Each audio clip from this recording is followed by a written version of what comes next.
Alrighty, folks, we are so lucky that each and every week we get to talk to Mr. Lance Lambert from Resi Club Analytics. We are so lucky because he is housing. We get to ask him all kinds of questions. And today we are going to talk about what might be a small silver lining in the LA fires, what might be happening around deregulation with the new Trump administration, and probably most importantly, what the heck is going on with migrations? Because if you know where people are going, you can make some money. Lance, thanks for being here, buddy. How you doing? Yeah, housing. Always so much going on.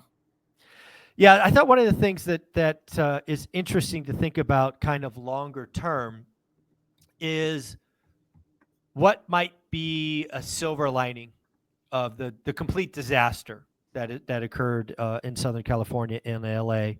By last count, I think there was 50,000 structures, like homes destroyed, plenty of businesses.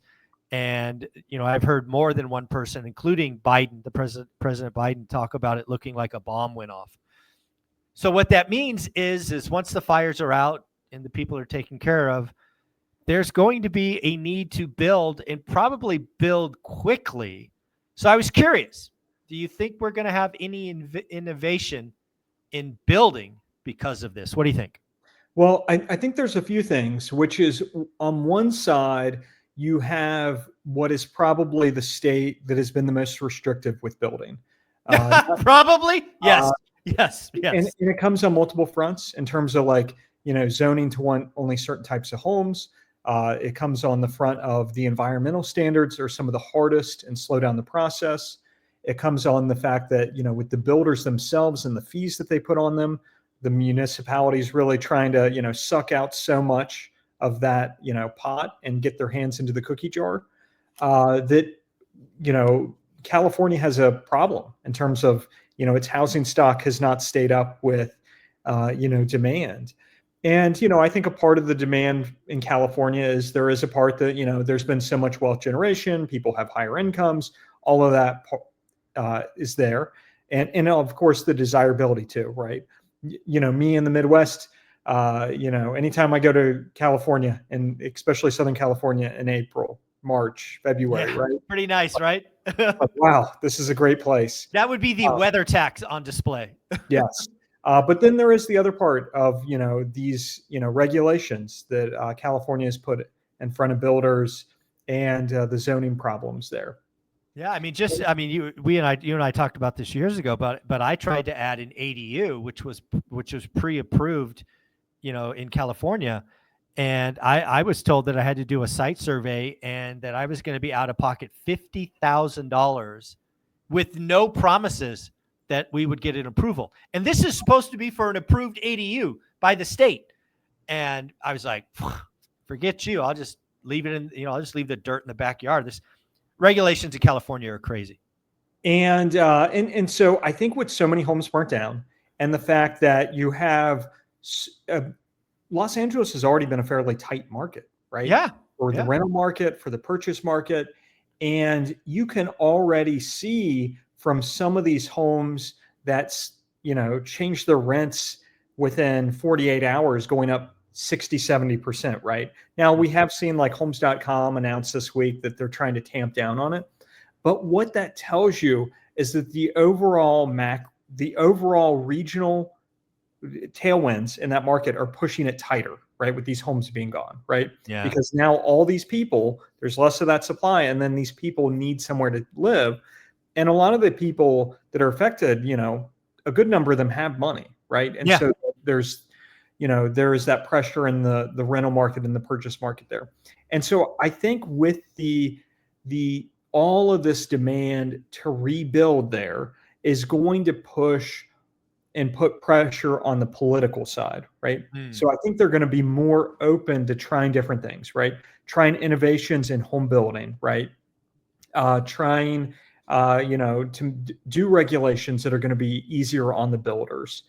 Now, I think there will also be a little bit of a new regulation push there, but might not necessarily be bad. And it might just be also pushed by the builders and the home buyers themselves, which is trying to build homes that are more innovative in terms of like fire resistant stuff. Like you've seen some of the images out I there have. of some of the homes that made it, right? And it's crazy how close the homes next to them that burnt down, but because they have like, different types of roofing, different materials used, all of those things help to, save those structures. And I think the insurance companies will also play a role there as well, because it'll reduce their risk, right? And Yeah, it's pretty wild to think about. I at this point I'm left hoping for some silver linings and some positive progress. But as somebody who lived in California for well over 50 years and tried to build in California, never in LA. I'm not trying to say I was in LA, but I hear LA's worse, which is crazy.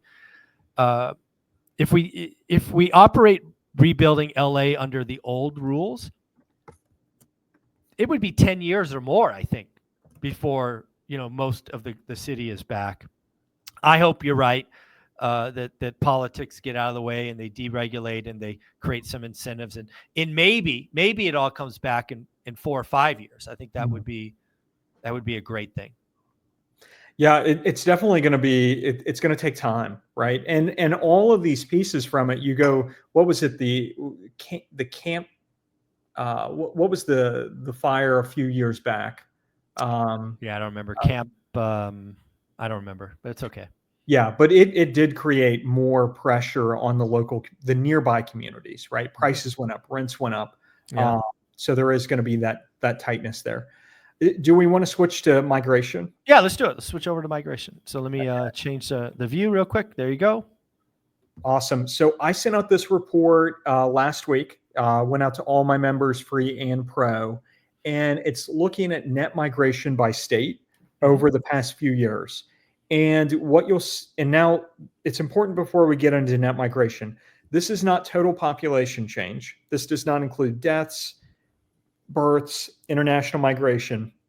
This is just the number of people moving into your state, Americans, minus the Americans moving out of your state. So it's the net.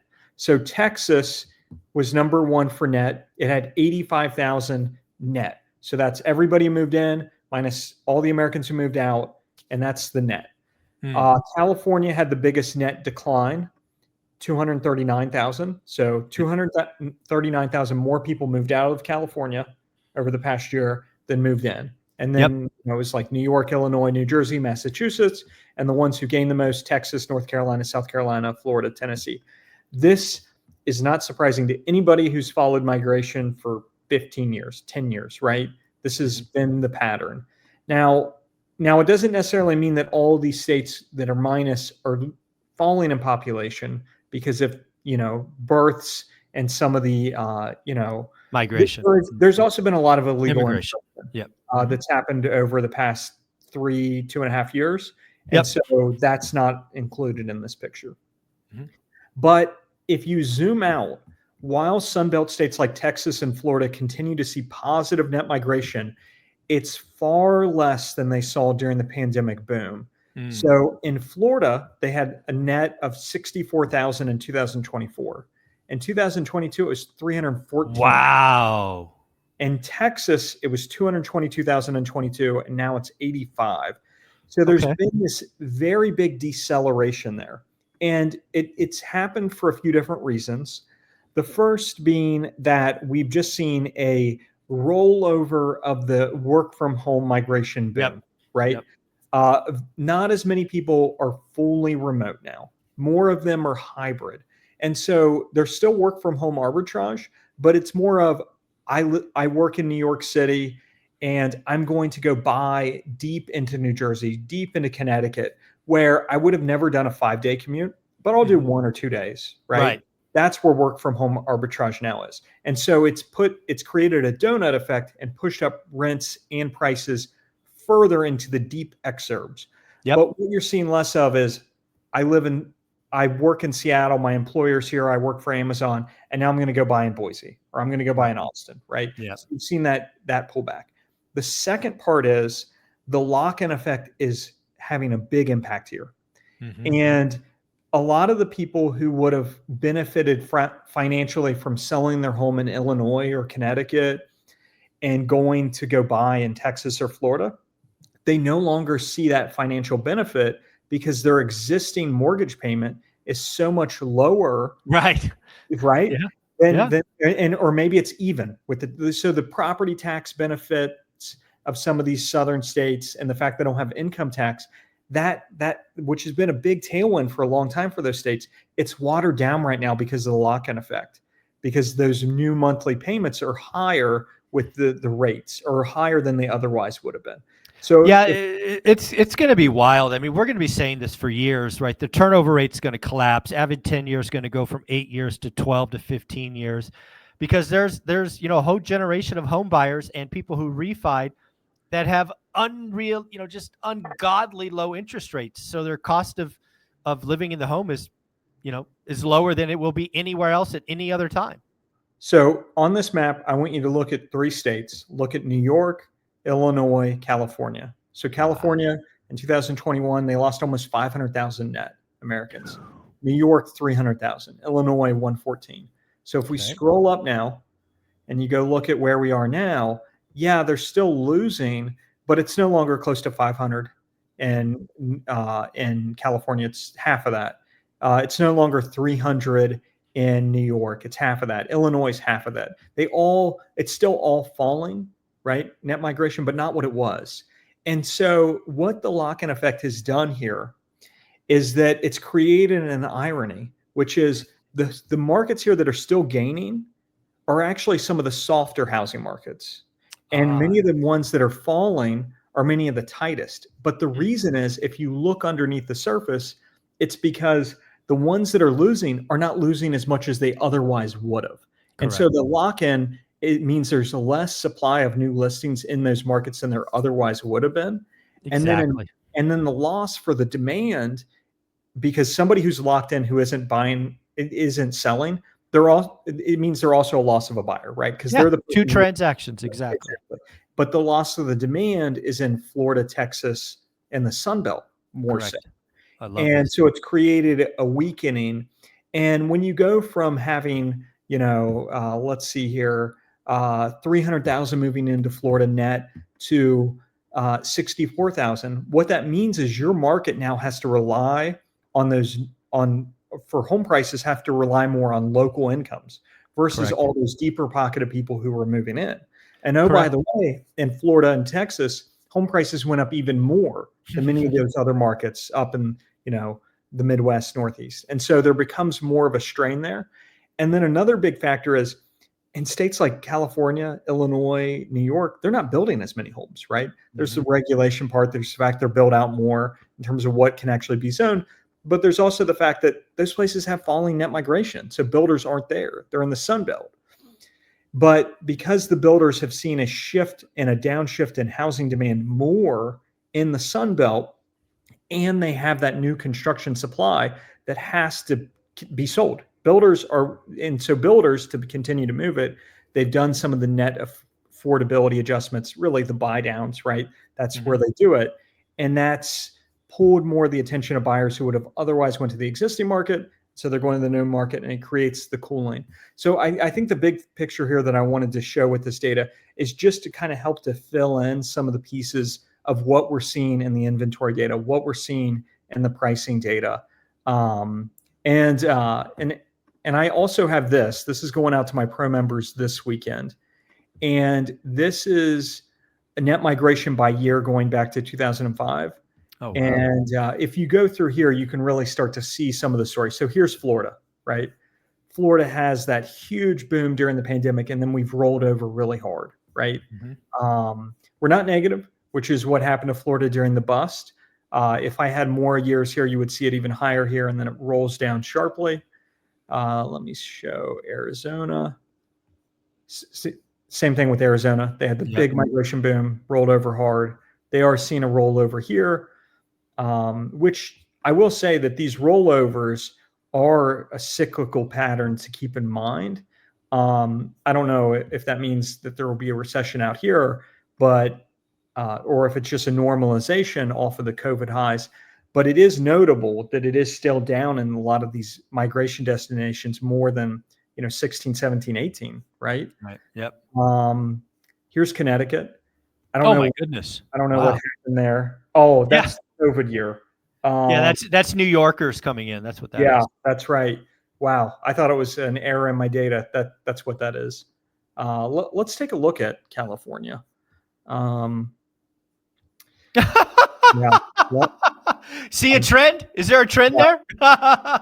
And so California, since before I started high school, Yeah. I started over here, graduated 2010. Pretty much my whole adult life, they've been negative net migration. But really, during COVID, wow, I mean that is a That's big. 1 million people in 3 Oh, years. one thing to keep in mind is that net migration is for the years. These are not calendar years. These are July to July. Oh, July to July. So, Okay. so All right. 2020 would actually be much bigger, but because the data ends July, Right. and the first few months of the pandemic, there was the lockdowns. Yeah. It wasn't really taken off until the second half of the year, Right. when we really Hmm. saw it skyrocket. So Crazy. there is a bit of a lag and a weirdness in the Can you data. take a look at Nevada? I'm just curious if it followed Arizona. Yep. Yep. Yeah. Yep. Yeah. Okay. Not as the interesting thing there is they were really big, the 2010s decade. Yeah. I would have actually thought they'd be higher over here. Mhm.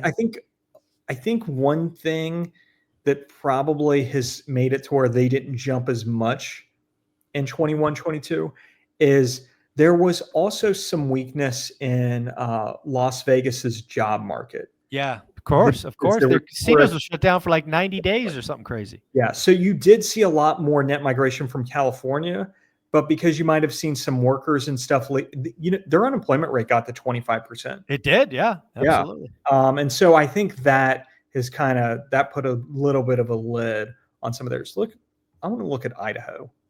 Um, Mm. there it is. Wow. There it Yeah, is. year Yep. over year for home prices, Boise in 2022 spring, 40%. You know what would be interesting to me is if you took these numbers and then you had like it would be interesting for a year for me to figure out, and then you add in population. Like, because if you have a 50% growth on a state, or 50,000 people grow in a state, but the population's 500,000, that's very different than a 50,000 growth on a 3 million, population Yes, state. so I have that too. Oh, of course you do. Yeah, Wow. give me a second. Uh, When we say housing, housing, housing, folks, Lance is that guy. He's got all the data, and he's very good at these charts, as you can clearly see. I know I spend almost too much time on them, but hopefully over the years as I've done more, I don't, it kind of gets a little easier as you build up the data. Yeah. Whereas like this one, it was a new project, so I had to do it all from scratch. So this one is per capita. Oh, there we go. So it's per 1,000 residents. Okay. So what state do you want to look at? Well, I want to look at South Carolina because earlier you showed us South Carolina being in the top 5, but my guess was it was the smallest state of the 5.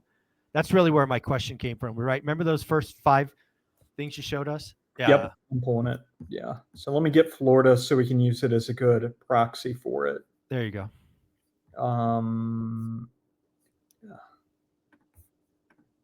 Okay.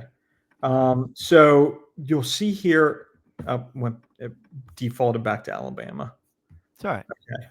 Okay. So South Carolina, it's the highest in the country on a per capita basis right now. Yep. That's what it would have been my guess based on your chart number 1. Yep. Okay. Yeah. So, yeah, I mean, it's been there for a while. And so it's interesting that Florida has rolled over so hard, and South Carolina has not rolled over as much. Now, this rollover for California, that part of it, that's just coming out of the pandemic wave, right? Yeah. But I think the fact that Florida shifted down so hard, my theory here is that the cycle for migration for Florida has kind of gotten it some of the runway is short. It's shorter, right? Yeah, so the of course. affordability has gotten so squeezed there. And I think the fact that South Carolina coming out of the top of that work from home cycle hasn't came down as much. I think that what that tells you is there's a long runway for No, South I Carolina. think that's exactly why I wanted to talk about this, because I think what you're also seeing is there were some people that moved to Florida initially. Like this is what I hear from folks on the East Coast, right? You grew up in New York or Massachusetts or Connecticut, and you saw the pandemic as your chance to move out and get that Florida home. You went down to Florida. You realize you hate the humidity, you hate hurricanes, you hate this, you hate this. So what you do is you move north. You don't Mhm. go back to New York or Massachusetts, but you go to South Carolina, which is kind of in between. So you get the best. That's why I think South Carolina's got years ahead.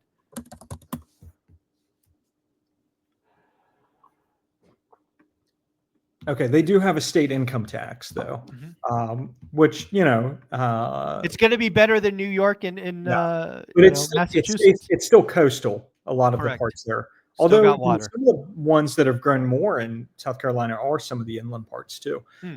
Tennessee, that's still pretty steady there. Pretty steady. Rolling off the tops. One that I thought was interesting is Oregon. Oh, It looks like it's going California. Oh goodness. See Yeah. that? Yeah. That's pretty clear. Yeah. That's People having enough. That's what that is. let's check what upstate. Let's see what Washington is. Ooh, there you go. Okay. They saw the Oregon thing too, still kind of popped up from the low there. We can check out some of these Midwest ones. Here's me, Ohio. Wow. Long time net migration out. Now, some of it is with some of these states. So like net migration doesn't include deaths, right? So Correct. Florida, they don't have the deaths factored in, and there's quite a bit because the older population. Yeah. Yes. Whereas Ohio, once people have kind of raised their kids, they've finished their career, a lot of people move down to Tennessee, move down to North Carolina, Florida from Ohio. Yeah. So that helps to drive some of it, but there's also the older industrial state effect. Well, you know what? Let's go Louisiana. Let's see what's going on there. Katrina right here. Yeah. Yep. Exactly. Huge drop. I mean, that is huge. Yeah. People went to Houston and let's see what it is on the total. What's the total for? Wow, 181. Yeah, that's more than New York lost last year, and this is a small state. So small state. Good point. On a percentage basis, oof. Yeah, Louisiana still have a net migration out, and this has been one of the weaker housing markets. That's why I asked. We didn't see as big of a run up in prices. Yeah.